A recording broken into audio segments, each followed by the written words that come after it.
All right. All right. Let's be as funky fresh as we can be. I messed up in that last video so bad, man. At the 11.1 Fury video, I did the Slayer thing, and I didn't even have, like, a lot of this is extra. I didn't even have execute in the priority list. I didn't even have this line here. View sudden deaths when 3 stacks are marked of execution for Slayer single target. Even though this spec is built for execute and Bladestorm. Oh my god. I am so cooked. I didn't put execute in the execute spec, man. Oh my god. So I'm remaking it. Let's get down to brass tacks. Right. Let's go through this. Let's be correct this time. I apologize if you saw part of the other video. It wasn't up for too long. But it was just the wrong information, and I somehow just didn't have execute in there. My bad. That's my bad. Right? That's my bad. But let's get into the real thing. So I will, in the video description, I will have all of this as well as the builds for AM Slayer and AM Mountain Thane for single target and AoE. What has really changed about the spec is they moved endurance training into reinforced plates, so we have 10% free stamina here. And then one thing they did is this entire talent row, there was two-handed specialization was here, and they moved it over. Excuse me. They moved it over. But what this did is this row of talents is so strong throughput-wise that you only really have 3 talent points to work with, also because our talent capstones are pretty terrible, realistically. So we're just running with Roar, Avatar, plus Berserker's Torment. And the reason why Berserker's Torment is so good is we're going to be casting a lot more Recklessnesses, so we're going to be getting a lot more Avatar uptime because we're going to be casting Recklessness a lot more. The other thing that's weird is I never thought we'd play Depths of Insanity, in all honesty. But the reality is, when you look at all of the other points available to us, the only point that's worth taking ends up being Depths of Insanity in terms of like actual value. So that's where we're at. Now let's talk about our opener. Our opener will be Combat, Recklessness, Charge, Avatar. So this by itself will give you 60 Rage. Your auto attacks will give you your 20 more rage once you're onto the mob, and then you will rampage, Bladestorm, raging blow, then rampage. The reason being because of this is rampage with the change is going to be our primary damage dealer. Rampage is going to do a ton of damage, as it should be. With the change/nerf to Reckless Abandon, Crushing Blow or Bloodbath no longer have any form of priority. They're just undervalued. They really did not like how this talent works, so they essentially killed it compared to Anger Management. So we're back to the Anger Management playstyle. But the reason why you Raging Blow twice before sending your Rampage after Bladestorming is because of this talent here. Your next Rampage after Bladestorm ends deals 50% additional damage. So what we're doing is we're stacking Slaughtering Strikes on top of Brutal Finish to make Rampage hit as hard as possible. So it just does big damage, right? So you can combine these two improved damage nodes and then do a really big Rampage every time you Bladestorm. There is a problem, and something you're going to have to feel out and kind of get used to for Slayer, is that the cooldowns that you spend are going to desync from each other constantly. Anger Management reduces the cooldown of Bladestorm and Recklessness, but Bladestorm reduces its own cooldown through the Slayer talent tree of Unrelenting Assault. So Bladestorm is going to desync from Recklessness, Recklessness is going to desync from Avatar, and then you're just kind of hoping some things lined up with Avatar.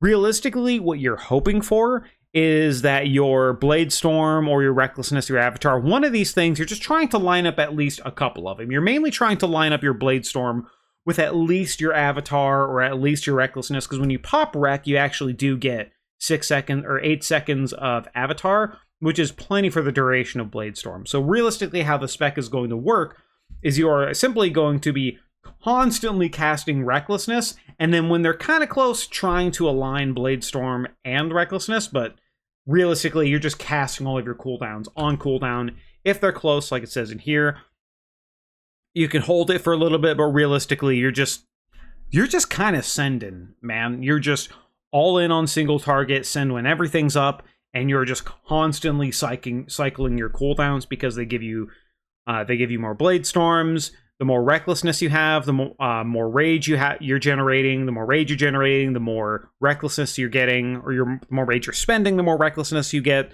The more that gives you more Bladestorm, yada yada yada. The other difference as well is the highest simming build currently at least runs Frenzied Enrage overrunning Powerful Enrage, so your Enrage duration will be slightly lower, but it shouldn't realistically be a problem as that haze kind of makes up for it in the rotation. Just be hitting more buttons naturally. And that leads us to our priority.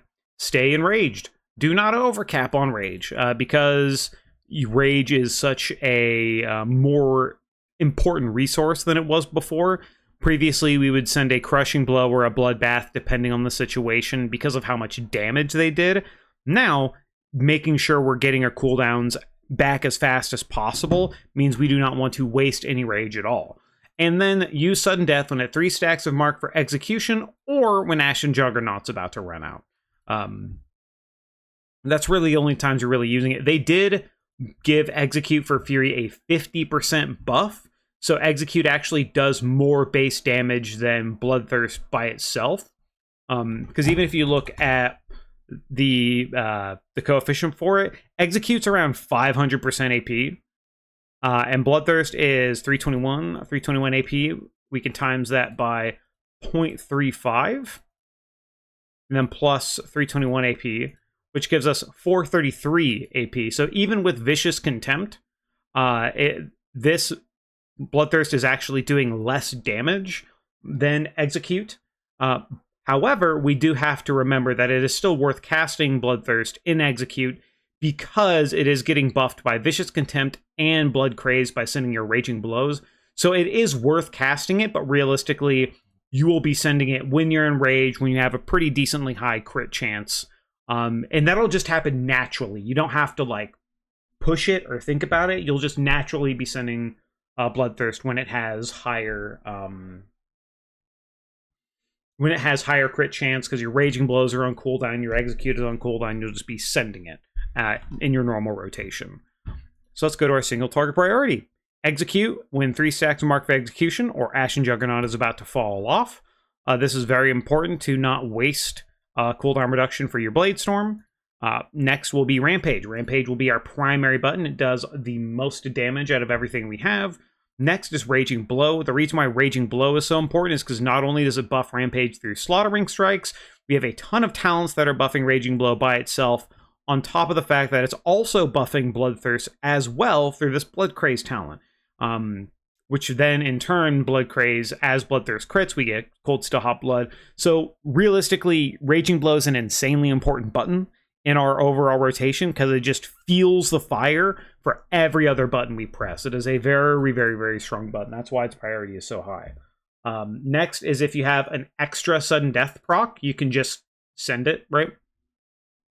If you're realistically, the way sudden death is going to work is when you have 3 stacks, it will give you a sudden death proc, so you can send that whenever, and then you'll get a free sudden death proc through sudden death that you can just kind of send whenever you feel like it. One of the changes they made to Slayer as well is it requires you to take this sudden death talent, compared to previously we actually just didn't take this talent at all and took something maybe more like Massacre or even another point here in critical thinking, that kind of thing. But because we are required to take sudden death for the spec to function, this is what it looks like now. Then it will be Bloodthirst and Slam for your single target priority. For your priority in Execute, it is going to be Rampage, Bloodthirst, Raging Blow. Wait, listen, one sec. Let me double check this. Yeah, this is correct. Rampage, Bloodthirst, Raging Blow, Execute, and then if you don't have anything to press, Slam. And that'll be your Execute priority.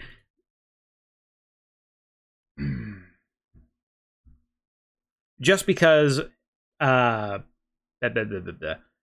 Contempt, you're going to do so much damage with Bloodthirst. in execute that it's just worth pressing. You're going to get crit, you're going to get cooldown reduction. Is good, right? Now going into our AoE priority. That is with the Mountain Thane build here. It is Thunderclap or Thunderblast. If you have no meat cleaver stacks, obviously you want to press the button to give yourself the AoE buff. Then it is Rampage, Thunderblast. If you have 2 stacks after you press Avatar, you will have 2 stacks of Thunderblast available. So it's generally, you go into a pack, you press your Recklesness, charge into the pack, cast your Avatar, then you'll want to Rampage as your priority, Thunderblast 2 stacks. Then it'll be Raging Blow, Thunderblast, Bloodthirst, Thunderclap, and Slam. So essentially, it's the same thing as your single target priority. You're just, if you have 2 stacks of Thunderblast, you're sending that. Otherwise, you're just sending things before Thunderblast. One thing I was kind of curious about, I did check up... I did check other things as well. I was curious to see if Bloodthirst was going to have a higher priority in AoE, just because, oh, well, if you press it more, then you'll get more Thunderblast, but realistically, with the amount of damage Raging Blow is going to do, with how much it buffs Rampage as our primary button, Bloodthirst still has a bit of lower priority than I originally expected, but that's the way it's at least showing for us. Now, for the advanced things, there is, after casting Bladestorm, stack Slaughtering Strikes with Raging Blows to get as big of a Rampage as possible. The last time I saw the number, like how much value this was talked about, it was about a 0.2% gain if done properly. But this is mainly only worth focusing on if you want to optimize. If you do it improperly, if you start trying to, like, let's say you don't manage your rage correctly, and you start trying to... Realistically, this shouldn't happen, because after Bladestorming, you generate a ton of rage, so you should have nearly your cap of rage after sending Bladestorm, or at least pretty high. But let's say there's a weird situation where you Bladestorm, you have to move out of a mechanic, so you don't build a lot of rage, you walk back into a mob, you Raging Blow, but you still don't have enough rage to Rampage, so you'll Bloodthirst, even though it's you'll Bloodthirst unenraged. That's technically a damage loss, right? So it's... The realistic situation is you're not really going to run out of rage after you Bladestorm. So getting into a habit of Raging Blow after your Bladestorm to buff your next Rampage with Brutal Finish on top of Slaughtering Strikes is going to be just a slight DPS gain. And then just make sure you're keeping track of Execute and Single Target to keep up to consume your Mark for Execution stacks and keep up your Ashen Juggernaut stacks. With the 50% buff to Execute, it does do a good chunk of damage. And that's really it. Once again, I do apologize for the mess up previous in the video. I can't believe I forgot about Execute in the Execute spec. I wrote up this whole thing thinking about it the whole time. Like, look at this thing. At least do the bare minimum research review. I didn't do that, and look what happened. I didn't do it, and I forget Execute in the Execute spec when writing this up. So once again, I do apologize. I shall do better. But I have paid for my sins in having to make another video. Somewhat. But here we go. It is fairly simple, fairly straightforward. Rampage is going to be our big go-to button, and Raging Blow is going to fuel the rest of the machine. There's nothing crazy, nothing really specific you have to focus on too much.